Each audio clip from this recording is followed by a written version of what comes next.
right, everybody, we're going to kick off this video with a little mail call. I was fortunate enough to get a couple of stickers from a channel that I want to encourage you guys to check out. That channel is Flour, Eggs, and Yeast. There's a look at that sticker. Teresa and Cam, they make some incredible looking recipes. I encourage you to check them out. I'll put a link in the description.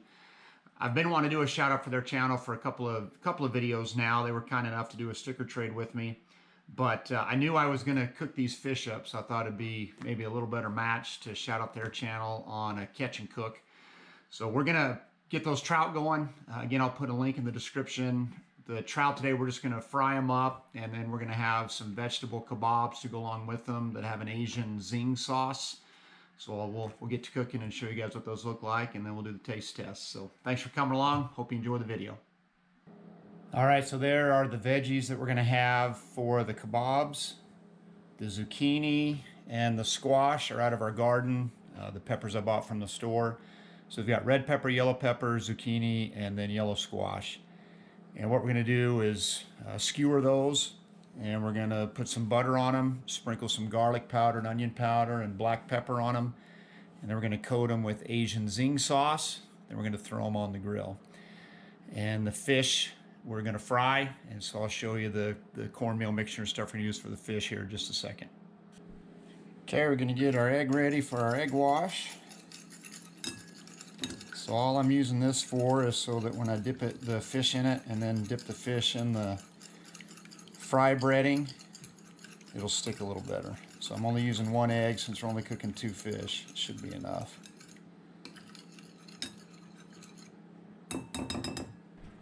So my breading mixture is the New Orleans seasoned fish fry.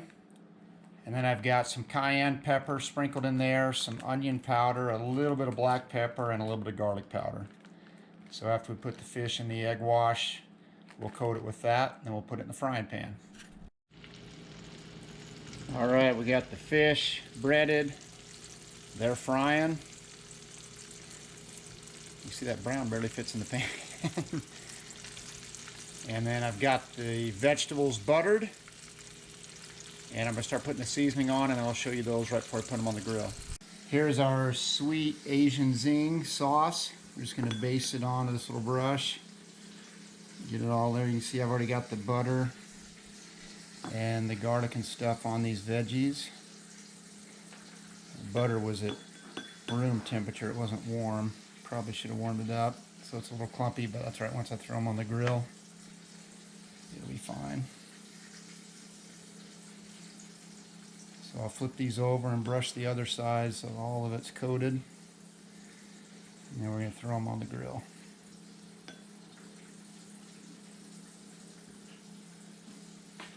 Alright, we got the kabobs on the grill. We'll cook them on that side just for 2 or 3 minutes, then spin them over, and then we'll pull them off. They smell good. Alright, we got the fish flipped over. They smell really good, so we're cooking the second side on those. Should be done in 3 or 4 minutes. It's time to turn the kabobs over, and then they'll be done in just a couple minutes too, and we'll eat.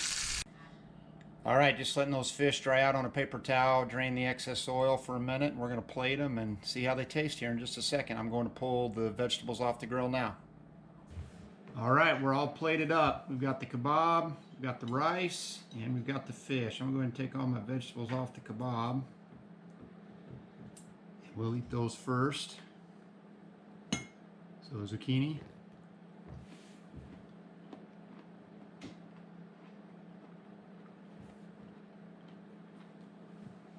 That's solid. It's not the favorite way I've had them, but it's good.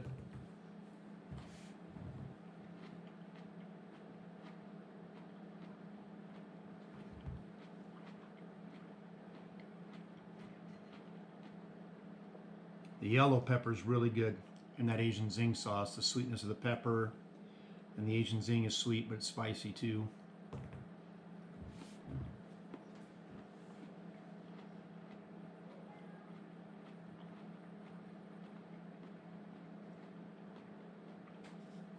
That's good. Again, it's not the favorite way I've ever had a vegetable kebab, but it's good. I'd give it a 7 or an 8 on a scale of 1 to 10. And this is just plain white rice with a little bit of that same sauce on it.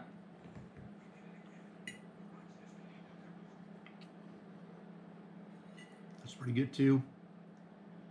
I'm not a big butter guy. I know a lot of people just put salt and butter on the rice or other stuff. Since I don't like a lot of butter, I tried the sauce.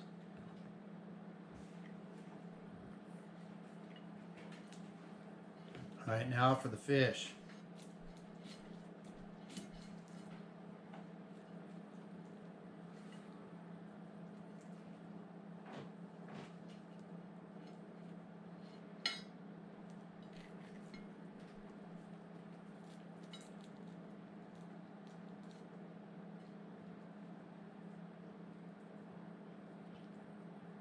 Left a few bones, but we got most of them out.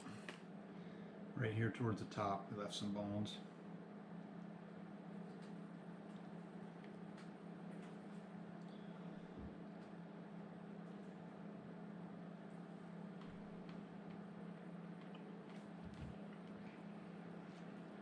Fish is really good.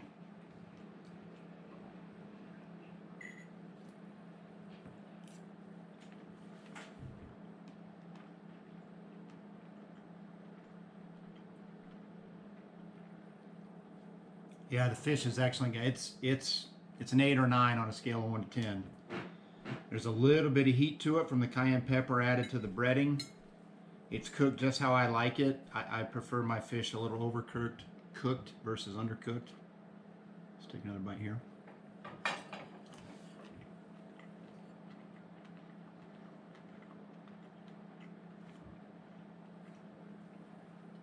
That's money.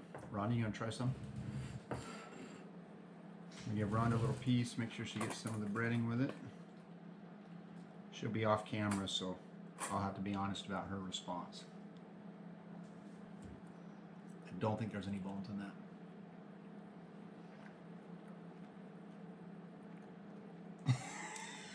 What? You tell me. It's good. It's good? Mm-hmm. What are we rating it? 1 to 10? She said 4. No. Compared to other fish. I mean, I don't love fish, but it's an 8 probably compared to other fish. She said it's an 8 compared to other fish, but she doesn't really think it's an 8. Anyway, thanks for coming along, guys. We're going to finish eating dinner. I hope you enjoyed this video. I'll do the Minute on the Mountain and the channel shout out after we finish eating, and we'll wrap this thing up. So thanks for coming along. Thanks for coming along on this cooking video, everybody. Hope you enjoyed it. The fish turned out really good. I was happy with it, and we'll look forward to trying something a little different the next time we keep a few to cook. I want to wrap up with the channel shout out and the Minute on the Mountain. The channel I want to shout out for this particular video is Hoosier Sasquatch. He's got a great channel. He does a little bit of everything. He does some mushroom hunting. He does some other hiking. I remember he had a video about a cave he explored earlier this year. Does some hunting videos. So again, just a little bit of everything. Outdoor channel. I think you'll like it. Check it out when you have some time. I'll put a link in the description. Again, that is Hoosier Sasquatch. The Minute on the Mountain comes today from Psalm 10, and I'm not going to read the whole psalm, but one of the things I just want to point out, one of the things I love about the Psalms is the honesty of the writers and how they remind themselves of God's truth even when they may not feel like it. So for example, in Psalm 10, the author starts out with, "Why, Lord, do you stand far off? Why do you hide yourself in times of trouble?" So at the beginning of the psalm, he doesn't feel like God is near. You know, he asks the Lord, "Why do you stand far off? Why do you hide yourself in times of trouble?" And maybe you feel like that right now. Maybe you're going through something really tough. Maybe it's financial pressure. Maybe it's a relationship. Maybe it's a health issue. And you're wondering, God, why do you stand far off? Particularly in this psalm too, he talks a lot about why it seems like the wicked prosper and God doesn't do anything about it. But I love how the author comes back around and reminds himself of God's truth. So in verse 12, he says, "Arise, Lord, lift up your hand, O God, do not forget the helpless." Then he continues and he says, "The victims commit themselves to you. You are the helper of the fatherless. The Lord is king forever and ever. The nations will perish from his land. You, Lord, hear the desire of the afflicted. You encourage them and you listen to their cry, defending the fatherless and the oppressed. And so the author, even though he doesn't feel like it in the beginning of this psalm, what I love is he rests on God's truth. He rests on the fact that God is near. God is a defender to the weak. God is the helper of the fatherless. So I just want to encourage you, no matter what you're going through, and I don't want to minimize what you're going through. I know some of you guys who watch my channel, you're going through some really tough stuff right now. And you know, my heart breaks for you. I'm praying for you. But I want you to know that you can stand on God's truth. You can stand on his goodness and faithfulness, even when it doesn't feel like it. So that's the Minute on the Mountain for today, Psalm 10. Thanks so much for coming along, guys.